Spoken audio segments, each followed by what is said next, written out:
संविधान पे खुल्लम खुल्ला हमला किया जा रहा है और हमला कोई इधर उधर के लोग नहीं कर रहे।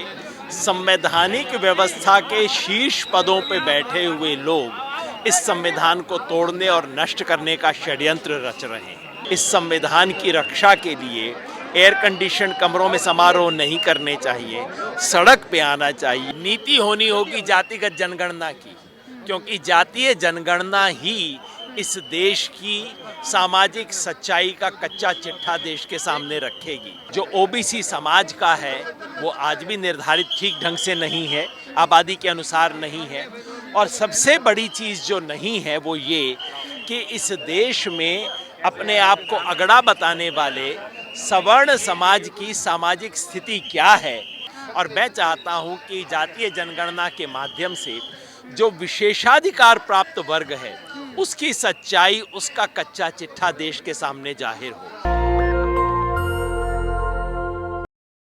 नमस्कार, मैं ब्यूटी गिरी और आप देख रहे हैं नेशनल दस्तक। आज संविधान दिवस है और जंतर मंतर पर जनसैलाब उमड़ा है संविधान दिवस मनाने के लिए। और इसी मुद्दे पर हमारे साथ बातचीत करने के लिए मौजूद है योगेंद्र यादव।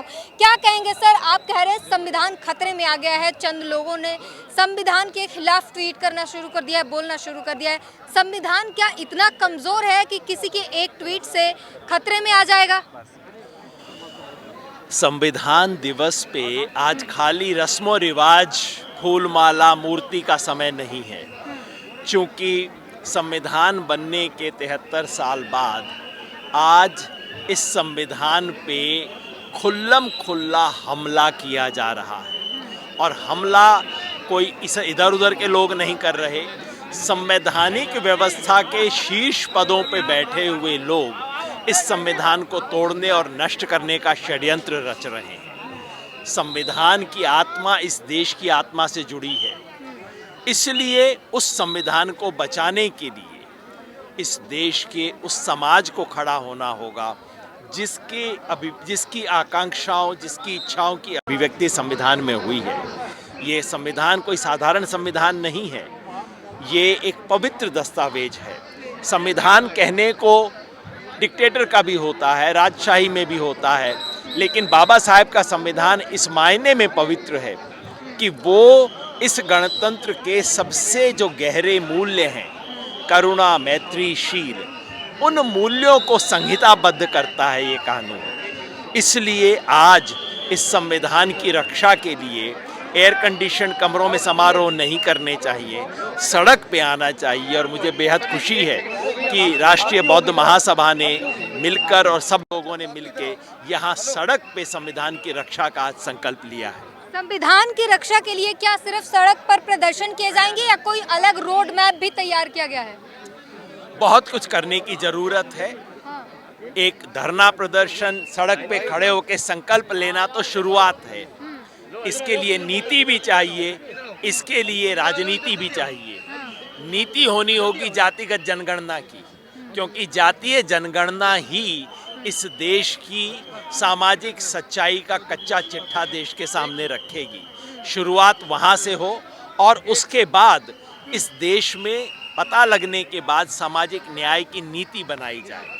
साथ ही साथ सामाजिक न्याय की राजनीति की भी ज़रूरत है। आज उन तमाम वर्गों को संगठित होने की ज़रूरत है और राजनीतिक सत्ता में अपना हिस्सा लेने की, उस दखल करने की ज़रूरत है। इन दोनों का संघर्ष करना होगा संविधान को बचाने के लिए। जातीय जनगणना की बात की आपने। जातीय जनगणना से कहा जा रहा है कि एक तो शोषण से परेशान है लोग, दूसरे में अगर जातीय जनगणना होता है तो शोषण और बढ़ेगा। आरक्षण तो पहले से निर्धारित है ही, अब क्या जरूरत है जाति बताने की सबको? आरक्षण केवल 2 वर्गों का निर्धारित है, अनुसूचित जाति और जनजाति का, और वो भी पुरानी आबादी के हिसाब से है। आज की आबादी के हिसाब से वो भी निर्धारित नहीं है। लेकिन जो ओबीसी समाज का है वो आज भी निर्धारित ठीक ढंग से नहीं है, आबादी के अनुसार नहीं है। और सबसे बड़ी चीज़ जो नहीं है वो ये कि इस देश में अपने आप को अगड़ा बताने वाले सवर्ण समाज की सामाजिक स्थिति क्या है वो आज तक पता नहीं लगा है, उसको आज तक गुप्त रखा गया है। और मैं चाहता हूं कि जातीय जनगणना के माध्यम से जो विशेषाधिकार प्राप्त वर्ग है उसकी सच्चाई, उसका कच्चा चिट्ठा देश के सामने जाहिर हो, उसलिए ज़रूरत है।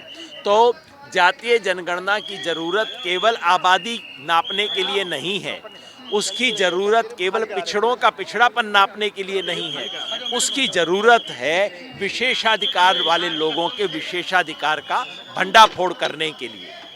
एक और सवाल है कि क्या संविधान किसी एक वर्ग का ही है, क्योंकि संविधान को हर बार बौद्ध धर्म से क्यों जोड़ दिया जाता है, पंचशील जो है झंडे के साथ क्यों जोड़ दिया जाता है? क्या सबका संविधान है या किसी एक धर्म का, एक व्यक्ति विशेष का है? पता नहीं कौन जोड़ता है, मैं नहीं जानता, क्योंकि इस संविधान को जाहिर है किसी एक वर्ग का नहीं है, किसी एक जाति का नहीं है, किसी एक धर्म का नहीं है। वही तो एक विशेषता है। अलग अलग धर्म वाले, अलग अलग मान्यता के लोग अलग अलग कारणों से आके इस संविधान की रक्षा करते हैं, वही इस संविधान की खूबसूरती है। तो आपने सुना कि किस तरीके से उन्होंने हर जवाब का जो है आंसर दिया, हर सवाल का जवाब दिया, और संविधान दिवस पर जो है तमाम लोग यहाँ पर आए हुए हैं जंतर मंतर पर, और लगातार जो है नारे लगाए जा रहे हैं जय भीम के। हमने आपको ये भी तस्वीरें दिखाई किस तरीके से जो दीवानगी है, युवाओं की दीवानगी, किस तरीके से वो कई लीटर खून बहाकर उन्होंने बाबा साहब अम्बेडकर की तस्वीर बनाई है, संविधान की तस्वीर बनाई है, वो भी खून बहाकर, वो भी दीवानगी दिखाई हमने। और ये युवाओं की जोश थी जो हमने आपको तस्वीरें दिखाई। इस तरीके से यहाँ पर जो है जन सैलाब उमड़ा हुआ था संविधान दिवस के अवसर पर। लोगों का मानना है कि अगर संविधान ना होता तो आज हमारे पास अधिकार ना होता बाहर निकलने की और सड़क पर चलने की।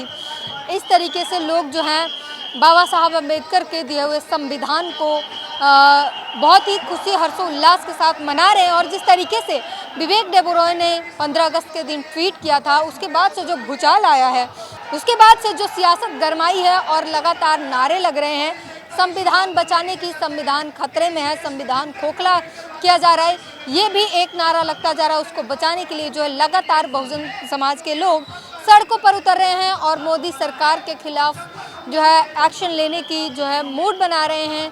आने वाले 24 में चुनाव में जो है अपना प्रतिक्रिया देने की जो है बता रहे हैं। पूरी इस प्रकरण पर आप अपनी प्रतिक्रिया जरूर दीजिए। कैमरामैन आशीष के साथ ब्यूटी गिरी, नेशनल दस्तक। नेशनल दस्तक की आपसे गुजारिश है कि अगर इसको बचाना चाहते हैं तो नेशनल दस्तक को सब्सक्राइब करने के लिए रेड कलर के सब्सक्राइब बटन को दबाएं, फिर बेल आइकन की घंटी दबाएं। नेशनल दस्तक को बचाने के लिए बहुत जरूरी है कि हर खबर को शेयर करें, लाइक करें, कमेंट जरूर करें।